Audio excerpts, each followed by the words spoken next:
Bienvenidas. Me presento, soy la tía Nadia, profesora de este año de medio mayor A y medio mayor C de la Escuela Huenga. Soy profesora diferencial, especialista en deficiencia mental, aunque ahora se dice discapacidad intelectual. Y tengo mención en estimulación temprana, psicomotricidad y obviamente en lenguaje y comunicación. Hoy les voy a hablar del tema de aprendizaje e inteligencias múltiples, que es un tema que en realidad a mí me gusta mucho y que, como les decía, en realidad lo abordan más que nada los psicólogos, pero hoy lo vamos a ver desde un punto de vista educacional. ¿Por qué este tema? Porque en realidad nos sirve para entender muchas cosas, muchas funciones y cómo estimularlos, como decía ayer nuestra tía Evelyn. Comencemos. Vamos a comenzar por inteligencia. Esta es la definición de la Real Academia de la Lengua Española. Dice que es la capacidad de entender o de comprender, de resolver problemas, conocimiento, comprensión o acto de entender. Yo me voy a quedar con una que saqué, entre comillas, de varias definiciones de inteligencia, que dice que es la cualidad mental que consiste en la capacidad para aprender de la experiencia, resolver problemas y utilizar el conocimiento para adaptarse a las situaciones nuevas. Aquí hay una teoría, que es la que más me gusta, de la inteligencia. Esta se llama inteligencias múltiples, que es de un psicólogo de apellido Gardner, y la creó en 1983. Es de la Universidad de Harvard. Ahí están 8 tipos de inteligencia que él separó considerando diferentes áreas del desarrollo. Las pruebas de inteligencia miden principalmente el área lógico-matemática, la lingüística verbal y un poco la kinestésica. Entonces, podría ser que si a mí me aplican una prueba de inteligencia para medir mi CI o a ustedes, quizás no le va a salir tan alto como ustedes esperaban, porque quizás tenemos otro tipo de inteligencia que no está considerado en esa prueba. O quizás nuestra inteligencia también esté en ese ámbito. Me gusta esta teoría porque apunta a la diversidad. No es porque sea un tema de moda ni nada por el estilo, pero sí hay diversidad de orientaciones sexuales, de religiones, de cultura, de idiomas. ¿Por qué no podemos tener una diversidad de pensamientos y de inteligencias? Porque, como se dice en buen chileno, no todos tenemos que ser buenos para todos, ¿ya? Quizás nuestra inteligencia principal sea la musical, pero eso no quiere decir que no tengamos inteligencia lógica, matemática, lingüística, visoespacial. Es una la que se destaca, pero las otras igual las tenemos en menor medida o quizás en medidas similares, ¿ya?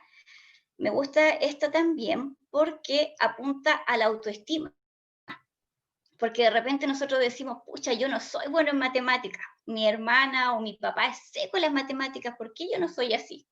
Y resulta que tener otro tipo de inteligencia no es malo. Decía un artículo que leí por ahí que no se puede comparar el nivel de inteligencia de Leo Messi con el de Einstein. Los dos son muy buenos en su área y obviamente ninguno de los dos podría cambiarse de área porque ya no serían inteligentes en esa área, ¿ya? Es como para comprender de que de repente uno dice, oye, este hijo que tuve o esta hija que tuve sabe puro jugar a la pelota, pero ¿y si no supiera jugar a la pelota bien? Quizás no habrían grandes futbolistas, ¿ya? No todo tiene que ser solamente escritores o científicos. Pueden haber muchos tipos de trabajos. Bueno, esta teoría considera estas 8 secciones y las vamos a pasar a ver inmediatamente. La primera es la visual espacial, que obviamente es cómo nosotros representamos en nuestra cabeza las cosas planas, bidimensionales y tridimensionales y cómo las podemos ordenar en un espacio. De repente hay gente que dice, hoy tengo que entrar una silla por esta puerta. Otro dice, ¿seguro que entra? Y uno dice, sí, y sí entra y empieza a forcejear con la silla. Es porque obviamente quizás uno no tiene la capacidad de relacionar la tridimensionalidad de la silla, que no cabe por la puerta, y la otra persona sí. O a veces uno ve un mapa, les ha pasado, no sé, cuando van al mall y que dice, usted está aquí, y usted empieza a mirar dónde está aquí y dónde tengo que llegar, y quizás llega o quizás no llega, o se da unas vueltas. o necesitamos utilizar alguna aplicación para poder conducir a algún lugar.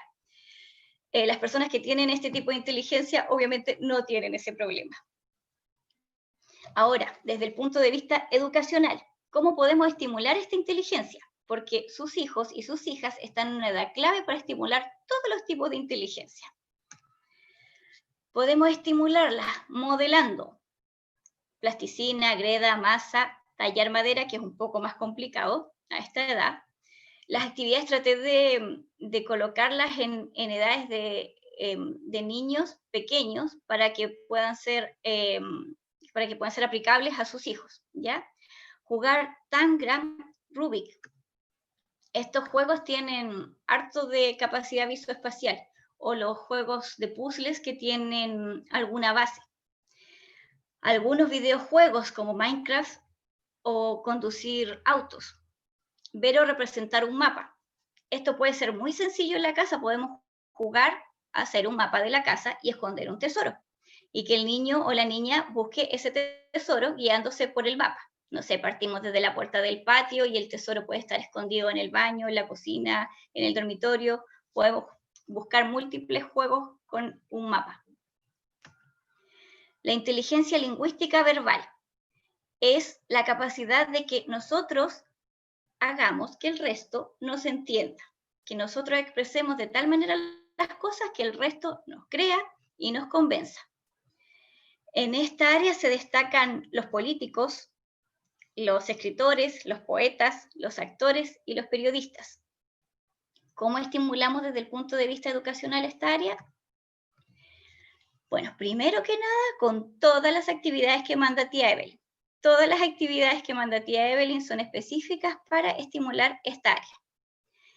Leer cuentos, adivinanzas, jugar a las adivinanzas, jugar a las mímicas, dialogar las poesías, dialogar sobre diferentes cosas, bueno, obviamente del interés del niño.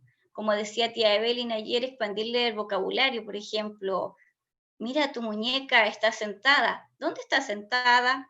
Y que ella nos conteste dónde está sentada la muñeca. Tiene una ropa de color rosa puesta. ¿Tenía una amarilla también o no? Para que ellos nos puedan responder y seguir un diálogo, porque por lo general responden sí o no, igual que los adolescentes. La inteligencia lógico-matemática es todo lo relacionado con los números y con la lógica, todos los problemas que podamos resolver y la secuencia numérica que podamos encontrar. Esta inteligencia no la tengo, para ser sincera, no es mi área.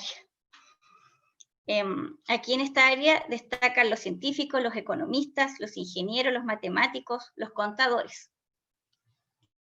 ¿Cómo estimulamos esto? Resolviendo problemas matemáticos, comparación, seriación, clasificación, que son cosas que nosotros hemos visto, seriar del más grande al más chico al más grande, porque obviamente son problemas matemáticos aplicados a la edad de los niños. Juegos de manipulación de cantidades, cartas, sudoku, dominó, donde podamos ir contando o sumando, restando, haciendo pequeñas cosas. Experimentos científicos caseros, esto le encanta a los niños, como lo que hicimos el otro día, plantar, colocarle una mentita a la Coca-Cola, que es muy divertido, pero hágalo en el patio. Cambiar el color del agua, colocando tintas, cambiando el color de las flores, también se puede con tinta, hacer un volcán, hacer un huevo que parezca una pelota que se coloca en vinagre. Hay muchos experimentos y estos experimentos generan hipótesis de por qué sucedió eso o qué hicimos para que eso sucediera. Y estimulan obviamente la parte lógica. Y el cálculo mental, que aunque ustedes no crean, a esta edad también pueden hacer cálculo mental. Bueno, hay algunos alumnos más aventajados en el curso, como la Francisca y el Vicente, que suman. Pero para que empecemos a realizarlo, por ejemplo, con ese ejercicio. Ese es un ejercicio de cálculo mental, aunque los niños no se sepan los números, pero sí pueden saber dónde hay más y dónde hay menos. Y eso ya es un cálculo mental a esta edad. No tienen para qué hacer cosas tan complicadas de sumar o de restar. Simplemente podemos colocar cuál es más grande, cuál es más chico, cuál tiene más, cuál tiene menos. La inteligencia kinestésica corporal. Estas son todas las habilidades motrices gruesas, finas que podamos tener y la capacidad de expresión corporal que podamos tener. Aquí en esta área obviamente destacan los deportistas, los bailarines, pero también los cirujanos plásticos, las personas que hacen robótica y las que tienen que ver con electrónica y electricidad, que también tienen harta motricidad fina para realizar todas estas cosas. ¿Cómo estimulamos esto? Con juegos motores, circuitos, ejercicios físicos como los que le manda nuestra tía Alejandra. Ejercicios motores finos, como los que les envío. Baile, teatro, yoga, son todas cosas que estimulan el desarrollo corporal y la expresión corporal. La inteligencia musical, obviamente tiene que ver con el lado de la música, tiene que ver con el lado de interpretar música, de comprender la música y de tener un oído para la música, que no solamente de escuchar música, sino que de percibir los pulsos, los ritmos, los intervalos, los tiempos. ¿Cómo estimulamos esta área? Perdón. Siguiendo patrones de ritmo o musicales. Aquí, por ejemplo, se pueden dar 2 aplausos y mover los pies, o esto, que yo creo que lo conocen, voy a confiar porque yo soy un poco antigua, pero supongo que esta es una canción universal, por ejemplo, esto. Es un ritmo y que todos lo conocemos y que es muy fácil de imitar. Esos son los patrones de ritmo musical. Con eso podemos estimular la inteligencia musical en nuestros niños. Explorar instrumentos musicales. Coloqué explorar porque a esta edad todavía, si un niño no tiene una educación en un instrumento, no lo va a poder tocar de una forma correcta, pero sí va a poder manipularlo, entender cómo funciona, cómo se toca, qué tipo de sonidos hace, y puede ser una iniciación en algún instrumento. Nosotros tenemos la capacidad de aprender un instrumento, un idioma o muchas cosas antes de los 7 años. Así que perfectamente algún niño podría salir tocando un saxo, una guitarra o lo que sea antes de los 7 años. Cantar, tararear o silbar canciones para seguir el ritmo y la melodía. Y por supuesto, cantar y bailar, que aparte es muy divertido. La inteligencia interpersonal es la capacidad como nosotros nos adaptamos al entorno y cómo, entre comillas, leer la mente y los estados de ánimo de las otras personas. No sé si a ustedes les pasa que a veces ven a una persona y dice, uy, parece que está enojada, parece que está triste, y nos vamos haciendo un concepto de cómo está la otra persona y muchas veces funciona. En este ámbito destacan los profesores, los psicólogos, los terapeutas y los abogados. ¿Cómo estimulamos esto? Con juegos de mímica, imitar a otros, para poder, en el fondo, es una habilidad de empatía. Si nosotros imitamos a otros, podemos saber cómo los otros se sienten y cómo actúan. El emociómetro, ¿se acuerdan de ese que les pidió tía Evelyn? El emociómetro también sirve para esto, para conocer el estado anímico de las otras personas. Podemos hacer una ficha con el estado de ánimo del papá, de la mamá, de la abuelita, del vecino, de la persona que ustedes quieran. Juegos de roles, cambiar tareas domésticas. Esto puede ser muy divertido o muy frustrante. No sé, cambiar las tareas que hace el papá con la mamá. No sé si funcione, pero puede servir. Y puede ser que pedirle al hijo o nuestra hija que hagan alguna tarea que la mamá hace constantemente. Alguna tarea obviamente sencilla que ellos puedan realizar, como por ejemplo doblar la ropa, juntar los calcetines, tratar de hacer la cama, algo sencillo. Esto sirve para colocarse realmente en los zapatos del otro y poder entender por qué a veces el otro igual está un poco estresado o cansado con tantas cosas que tiene que hacer. Mirar películas, comentarlas o actuarlas. Hay muchas películas que a los niños les encanta ver y que las pueden comentar cómo se siente el personaje de la película, qué hacía, si estaba contento, estaba triste, por qué estaba contento, por qué estaba triste. Incluso podemos representar algunas escenas, porque siempre hay escenas que les gustan y las ven una y otra vez, así que las podemos representar como un juego para ellos. La inteligencia intrapersonal. Algunos dicen que esto no es una inteligencia, pero nuestro psicólogo Gardner la considera así, que en realidad está mal escrito ahí, pero dice que es la capacidad y habilidades para entenderse uno mismo. Aunque les parezca increíble, hay gente que no se conoce. Los adolescentes, por ejemplo, obviamente tienen una revolución hormonal y ni siquiera saben lo que sienten. A veces los niños a esta edad están confundidos, algunas veces están tristes, están contentos, están felices, están enojados, pero a veces no saben por qué. Y esto se va trabajando desde pequeños. Mientras más capacidad nosotros tengamos para entender cómo nosotros nos sentimos y cómo funcionamos, también vamos a tener manejo sobre nuestras emociones. Obviamente no un manejo total, pero sí un manejo parcial. ¿Cómo podemos estimularla? Otra vez con el emociómetro de tía Evelyn para saber cómo nos sentimos en cada situación. Con yoga, meditación, no medicación. Expresar sentimientos y jugar a reacciones de diferentes situaciones. Por ejemplo, como juego de mímica, podría ser, ¿cómo reaccionarías tú si viene tu hermano y te quita el dulce que tú estás comiendo? Y el niño tiene que, obviamente, evocar el sentimiento que lo más probable es que sienta. Pena, risa, rabia, quizás hasta lo va a golpear. La idea es que represente ese sentimiento o la acción que va a realizar en este juego. Por ejemplo, si estamos caminando por la calle y viene un perro que te quiere morder, ¿qué pasaría? ¿Cómo te sentirías? Son en el fondo, crear situaciones para que el niño o la niña anticipe alguna reacción que pueda tener. La inteligencia naturalista.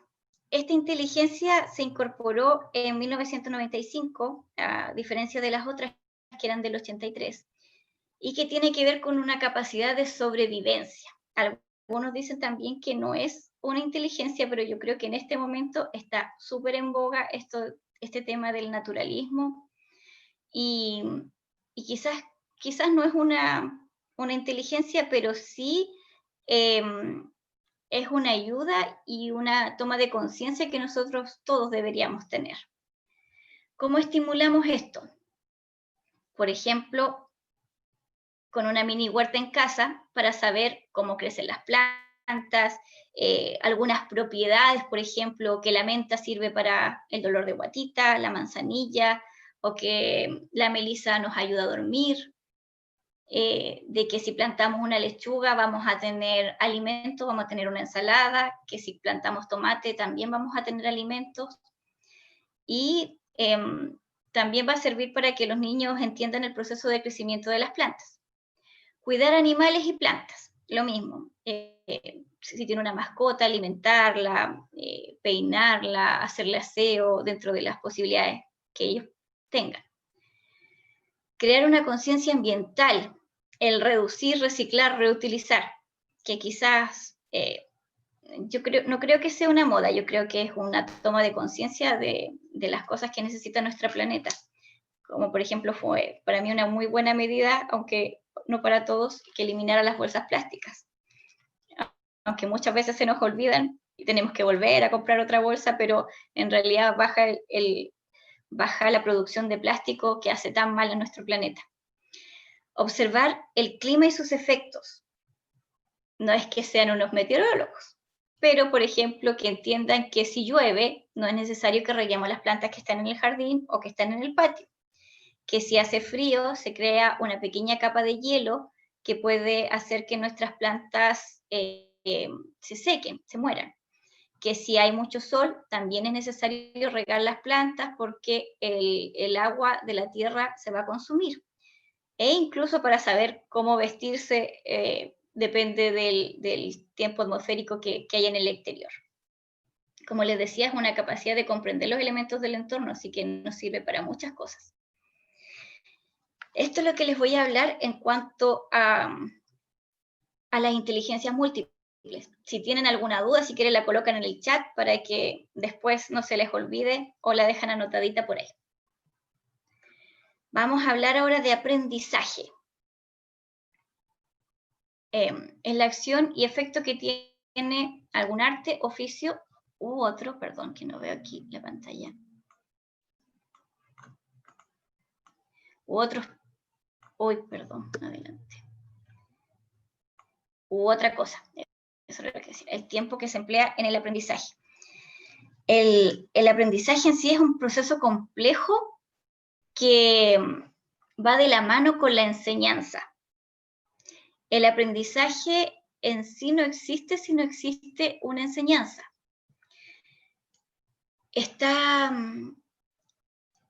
Hay cosas que nosotros tenemos innatas como el llorar o el reaccionar a colocar las manos cuando nos caemos. El sentir miedo también es un acto innato que nadie nos enseña, lo traemos en nuestro ADN. Pero, por ejemplo, el lenguaje, como decía ayer tía Evelyn, es algo que aprendemos. Y para aprender necesitamos que otra persona nos enseñe. Aprendemos por imitación, como decía la tía Evelyn, por modelado, aprendemos haciendo cosas, pero no puede existir la enseñanza o el aprendizaje, no están separados.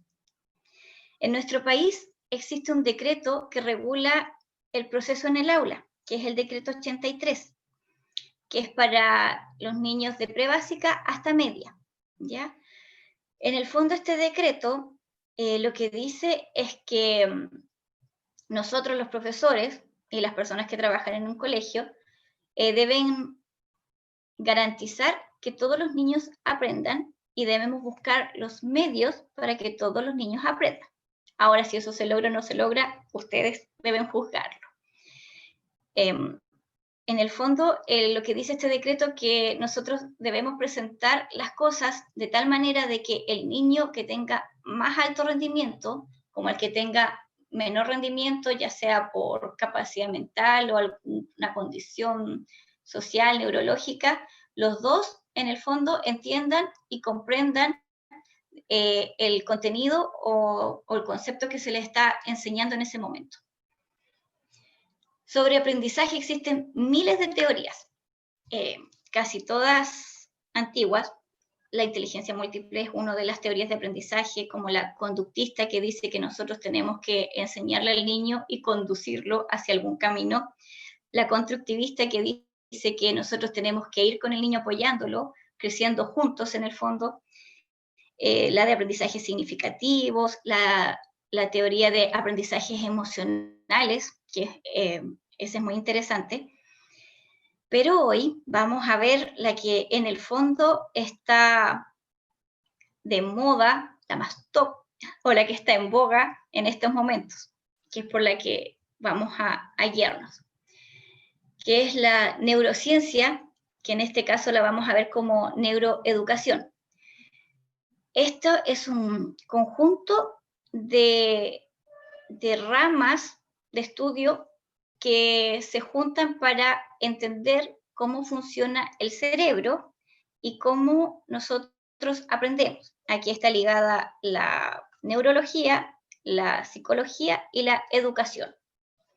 Vamos a ver algunos conceptos claves, porque esto en realidad es muy enredado y hay muchas cosas que no sé, pero lo que sí sé es que, por ejemplo, aprendemos durante toda nuestra vida.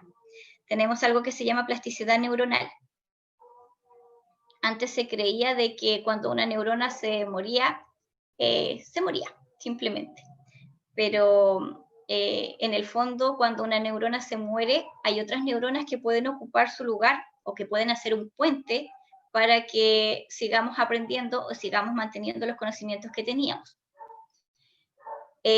Obviamente, los niños hasta, bueno, depende del psicólogo, dicen que entre los 6 y los 8 años, dejémoslo en 7, pueden aprender muchas cosas, como por ejemplo tener 2 o 3 idiomas, hablarlo fluidamente, aprender instrumentos musicales y aprender diferentes deportes y muchas cosas, porque en el fondo en esa edad es donde, sobre todo entre los 3 y 4 años, es donde más conexiones neuronales nosotros hacemos. Así que están sus hijos en un periodo, entre comillas, crítico de desarrollo de su cerebro. La neuroeducación también dice que uno de sus principios es que facilita el proceso de la interacción y la cooperación social. Nosotros somos seres sociales, vivimos en manada, vivimos en familia. Prácticamente nadie vive solo en este mundo, o nadie puede vivir solo. La mayoría necesitamos del resto, ya sea para ir a trabajar, para tener un vínculo afectivo, un vínculo emocional, pero prácticamente todos vivimos acompañados. Y este proceso de acompañamiento, de vivir en manada, crea un aprendizaje, porque nosotros aprendemos de nuestro entorno, de lo que hacen las otras personas. Otro principio dice que el estado de ánimo y las emociones positivas afectan el aprendizaje, que es lo que les decía un poco antes de la inteligencia emocional.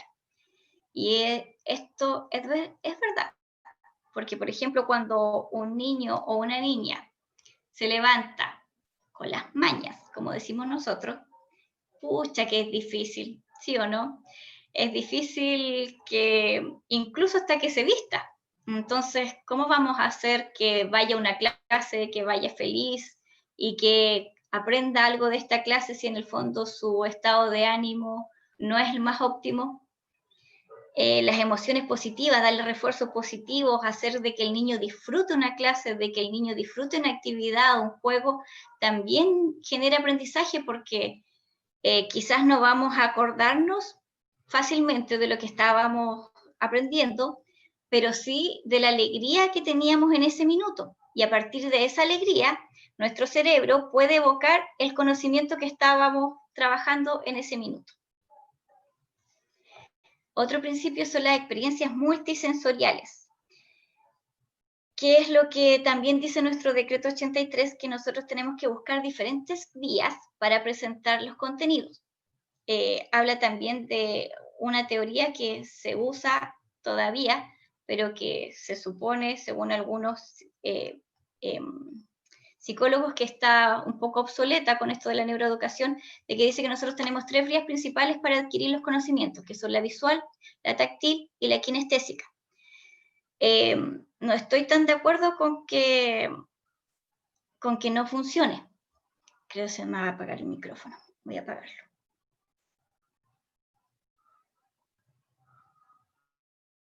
¿Me escuchan? ¿Me escuchan? ¿Me hacen así con el dedito? ¿Sí? Ya, muchas gracias. No está tan alejado porque, por ejemplo, yo para estudiar tengo que escribir. Desde chica escribía todo. Yo aprendo más cuando veo las cosas que cuando las escucho o cuando las toco. Hay algunas personas que tienen la vista en las manos, como se decía antiguamente, que necesitan tocar las cosas para poder entender cómo funcionan, cómo se hace. Y hay otras personas que solamente escuchando, como los niños sobre todo, cuando están mirando televisión, pero están pendientes de lo que uno escucha, ellos aprenden mucho por el canal auditivo también. En el fondo, estas tres vías, que son la visual, la auditiva y la kinestésica, se juntan después en nuestro lóbulo frontal, en nuestra memoria de trabajo, y de ahí empiezan a funcionar. Lo de la memoria de trabajo, les voy a hablar un poquitito de eso más adelante, porque hay un ejemplo muy claro para ustedes. Los ejercicios y el movimiento están conectados con el aprendizaje, así como la música y las artes. Esto también tiene que ver un poco con el estado de ánimo y las emociones positivas. Podemos aprender cosas haciendo ejercicio. Por ejemplo, contar cuántos saltos hacemos, representar las vocales con nuestro cuerpo, aprender de velocidad, de física. Y como la música es algo que puede estar funcionando mientras nosotros estemos haciendo otras cosas, La música también nos evoca muchos sentimientos, muchas emociones. Hay música que nos gusta, hay música que no nos gusta. Pero si estamos escuchando una música que nos agrada en una sala de clases y la profesora está hablando, no sé, de los números hasta el 20, puede ser que el niño no esté tan conectado. Pero después llega a la casa y la mamá le pregunta, ¿qué hiciste en la clase?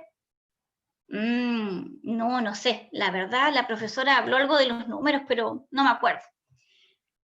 Y supongamos que en ese minuto empieza a sonar la dichosa Vaca Lola, que a todos los niños les gusta, y el niño dice, oh, en la escuela estaban tocando esa canción de la Vaca Lola cuando la profesora estaba contando los números hasta el 20. La música también puede hacer que nosotros evoquemos lo que estaba hablando otra persona o lo que nos estaba tratando de enseñar otra persona por el solo sentimiento de escucharla. Las artes también desarrollan muchas áreas de nuestro cerebro, las artes plásticas, dibujar, pintar, tienen múltiples funciones y también generan aprendizajes. La capacidad para guardar los aprendizajes es ilimitada. Eso es lo que les decía delante un poco de nuestra memoria de trabajo y que aquí les voy a dar un último ejemplo para terminar. Nosotros podemos almacenar y almacenar información y quizás no está tan a la vista, pero quizás algún aroma, una emoción, una música nos pueden traer recuerdos de cuando nosotros éramos pequeños, de cuando íbamos a visitar a nuestros abuelos, o los niños, no sé, sienten el aroma de la mamá, lo reconocen. Son aprendizajes y son cosas que son realmente aprendizajes, pero que no son tan a la vista, como otros que son contar, hablar, leer. Los aprendizajes en el fondo que son más antiguos van quedando guardados como en carpetitas por aquí atrás y los aprendizajes más nuevos supongamos que están adelante, ¿ya? Y hay cosas que también las hacemos de manera automática porque ya las aprendimos. Por ejemplo, vestirnos, subir un cierre, bajar un cierre, abrochar botones, comer, una rutina de higiene. Son cosas que es como encender la luz. Uno las hace simplemente y no las piensa. No está pensando cómo las hace. Ahora el ejemplo que le quería dar para esto, de la memoria de trabajo, es cómo estimularla. Porque nosotros muchas veces en actividades cotidianas no lo hacemos o lo mal ejecutamos. Por ejemplo, le pedimos al niño o a la niña que se vaya a lavar los dientes a una hora X. Ya él o ella entra al baño y nosotros estamos obviamente al lado, porque somos mamás o papás que estamos siempre al lado de nuestros hijos y le pasamos el cepillo con la pasta de dientes, le llenamos el vasito con agua, vemos que quizás no se está lavando bien los dientes, entonces tomamos el cepillo, le lavamos por aquí, le lavamos por allá, le vamos contando lo que estamos haciendo, le ponemos el vaso con agua en la boca, prácticamente el niño no hace nada, escupe solamente, le secamos la cara, lo lavamos, guardamos el cepillo y está todo perfecto. Pero ¿qué va a pasar cuando en 6 meses más, 1 año más, 2 años más, usted esté apurada y le diga, ya pues, Mari, tienes 5 años, lávate los dientes sola, ¿cómo no vas a saber hacerlo sola? Y claro, no sabe hacerlo sola porque nunca supo buscar su cepillo de dientes, de entre todos los cepillos de dientes que había ahí, quizás ni siquiera sabe abrir la pasta, sacar la tapa de la pasta de dientes o destaparla y apretar de una manera precisa para que no salga mucha pasta y colocarla en el cepillo, porque no lo ha practicado. Y nosotros aprendemos las cosas haciendo, viendo y practicando. Se va a lavar los dientes y quizás, claro, lo va a hacer mal porque siempre lo he hecho mal y usted le repasa los dientes y se los deja impecables. Chuta, se lavo los dientes y ahora ¿qué hago con este cepillo? ¿Cómo me enjuago? Ah, tengo que llenar el vaso con agua. Quizás lo va a llenar con un poquito de agua o quizás va a dejar la llave corriendo, el vaso va a rebosar de agua, quizás va a dejar el cepillo mal lavado o mojado donde se guarda y va a dejar la toalla desordenada. ¿Y por qué lo va a hacer? porque en el fondo nosotros siempre le hicimos las cosas y ellos no lo practicaron. ¿Ya? Eso es una forma de que ustedes practiquen con ellos, con cosas simples, la memoria de trabajo. Lo mismo cuando se visten. A mí igual me pasa, sobre todo cuando iban a clases. Uno les deja el uniforme ahí y les dice, colócatelo. Y después uno va a los 10 minutos y todavía están sentados en la cama mirando el techo o peinándose, sacándose las lagañas, y uno se enoja y le dice, pero ¿por qué no te has vestido? Y la cosa. Claro, porque en el fondo uno nunca les da la responsabilidad de hacerlo y termina colocándoles el uniforme muy rápidamente y les coloca la mamadera o el vaso de leche al frente para que ojalá mientras uno le coloca los zapatos se estén tomando la leche, porque ya estamos todos atrasados y todos estresados. ¿Ya? Si los niños o las niñas no practican cosas simples como la independencia personal, después no les pidamos que estén leyendo de corrido, si en el fondo no tienen una memoria de trabajo que evoque cosas pequeñas y que sepa cómo funcionar y cómo graduar las cosas, cómo ejecutarlas. Eso es más o menos lo que les quiero decir. Y cerramos con la idea de que para aprender necesitamos emociones, trabajo colaborativo, necesitamos de otras personas, necesitamos realizar proyectos, actividades para poder aprender nuevas cosas, y aprendemos haciendo, más que por 3 vías, como decían antiguamente, aprendemos haciendo las cosas, que era uno de los lemas de un instituto que había por ahí que decía aprender haciendo, y que en realidad funciona, porque al hacer las cosas, otro le está explicando también cómo hacerlo, y uno escucha, ve y hace. Entonces ocupa los 3 canales, visual, kinestésico y auditivo, ocupa diferentes sensaciones, y todo eso va quedando almacenado en nuestra memoria de aprendizaje y se transforma en un aprendizaje. Como dice ahí, repetir datos, memorizarlos, no es el camino para aprender. Los estudios científicos demuestran que la emoción, el deporte, la sorpresa, la experimentación son algunos de los ingredientes necesarios para sumar conocimiento. Eso es, mamita, lo que les quería compartir en el día de hoy. Espero que les sea útil, de que consideren algunas cosas de que les dije, sobre todo, aunque no lo ejecuten, lo de la memoria de trabajo, de la independencia personal, porque estoy, no sé, a ver, de las que veo en cámara, ¿cuántos se lavan los dientes realmente solo? Una, dos, bien. ¿Cuántos se visten solos? Ya. Ahora, en el caso de que volviéramos al colegio, ¿cuánto se sabe limpiar su potito solo o su pene solo? Ya. ¿Ya? ¿Por qué? Porque nosotros hacemos esas cosas y en el fondo ellos no generan el aprendizaje porque no lo practican. Está bien que nosotros les facilitemos las cosas, de que a veces estemos apurados y todo lo que quieran, pero comencemos con cositas simples a practicar los aprendizajes que son de rutina, que luego ellos no van a tener que pensarlos, porque cuando usted va al baño a lavarse los dientes, a vestirse o a hacer pis, no piensa en lo que tiene que hacer, simplemente lo hace. Incluso cuando, no sé, las que conducen, pueden llegar de un lugar a otro y a veces no sabemos cómo lo hacemos. A mí me ha pasado y después me pregunto, paré en el semáforo, paré en el disco pare, porque ni siquiera me recuerdo de esas cosas. O vamos de un lugar a otro a comprar y pasamos, y porque son cosas que las hacemos automáticamente porque ya son aprendizajes, sabemos dónde tenemos que ir, qué tenemos que hacer, y cómo desenvolvernos en la sociedad, que también es un tipo de aprendizaje. Entonces empecemos con cosas simples, como la independencia de ellos, para poder lograr cosas mayores, porque así no vamos a necesitar que nuestra memoria esté constantemente pensando en qué tiene que hacer y se va a enfocar en otras cosas que son más primordiales. Eso sería la presentación. No sé si alguien quiere comentar algo, decir algo, opinar.